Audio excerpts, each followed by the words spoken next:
Assalamualaikum warahmatullahi wabarakatuh. Nama saya Sari Pratiwi, mahasiswa PJJ PAI Syekh Nurjati Cirebon dengan NIM 22811300250. Di sini saya akan memaparkan yaitu RPP mata pelajaran fikih. Mata pelajaran fikih kelas 7 kurikulum merdeka.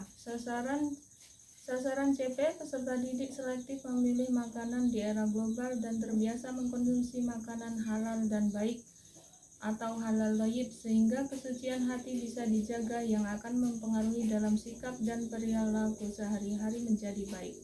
Tujuan pembelajaran: memahami ketentuan halal haramnya makanan dan minuman serta binatang yang haram dikonsumsi agar selektif memilih makanan di era global dan terbiasa mengkonsumsi makanan yang halal dan baik atau halal thayyib. 1.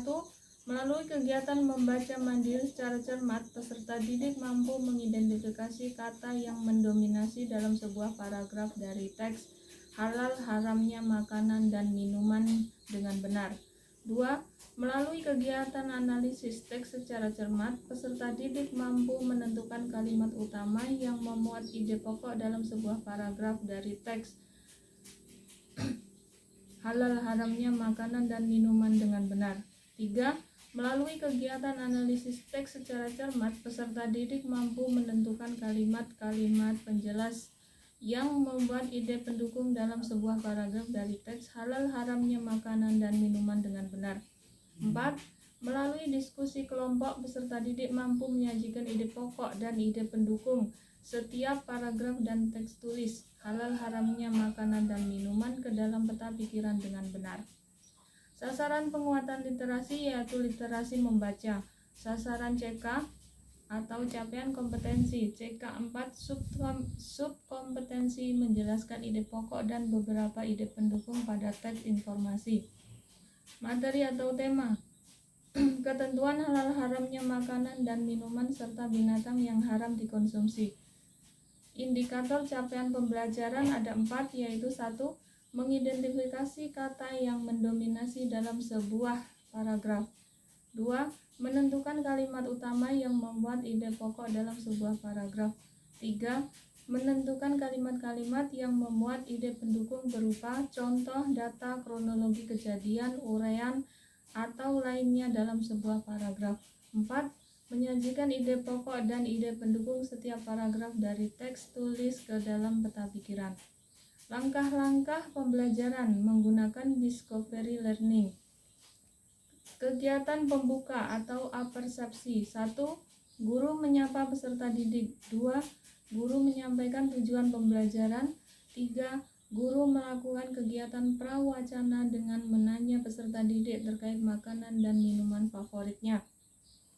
Kegiatan inti. Kegiatan inti dibagi menjadi 5, yaitu yang pertama, pemberian stimulus. 1. Guru menampilkan beberapa gambar makanan dan minuman. 2.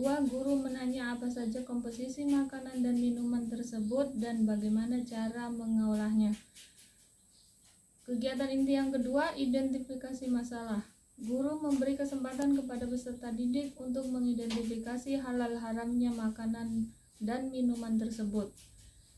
Kegiatan inti yang ketiga, pengumpulan data. 1. Peserta didik membaca teks halal haramnya makanan dan minuman secara cermat. 2. Peserta menyimak video terkait cara menentukan halal haramnya makanan dan minuman. Kegiatan inti yang ketiga yaitu pengolahan data. Dalam pengolahan data ada 5 macam, yaitu 1. Peserta didik mencatat kata yang mendominasi setiap paragraf dalam teks halal haramnya makanan dan minuman. 2. Peserta didik menggarisbawahi kalimat utama yang memuat ide pokok pada setiap paragraf dalam teks tersebut. 3.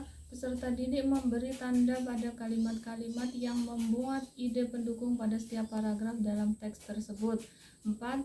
Peserta didik menyimpulkan tentang ketentuan halal haramnya makanan minuman beserta alasan logis ketentuan tersebut. 5. Peserta berdiskusi bersama teman kelompok untuk membuat peta pikiran. Kegiatan inti yang keempat yaitu pembuktian. Peserta didik menentukan halal haramnya daftar makanan dan minuman yang ada pada gambar yang digunakan pada stimulus sebelumnya beserta alasannya. Kegiatan inti yang terakhir yaitu menarik kesimpulan. Peserta didik menarik kesimpulan terkait apa saja yang perlu diperhatikan untuk menentukan halal haramnya makanan dan minuman yang hendak dikonsumsi. Yang terakhir yaitu kegiatan penutup. Guru meminta peserta didik menyampaikan pengalaman belajarnya. Yang kedua, guru menyemangati peserta didik, dan yang ketiga, guru menyapa peserta didik. Itu saja paparan RPP mata pelajaran fikih yang saya sampaikan.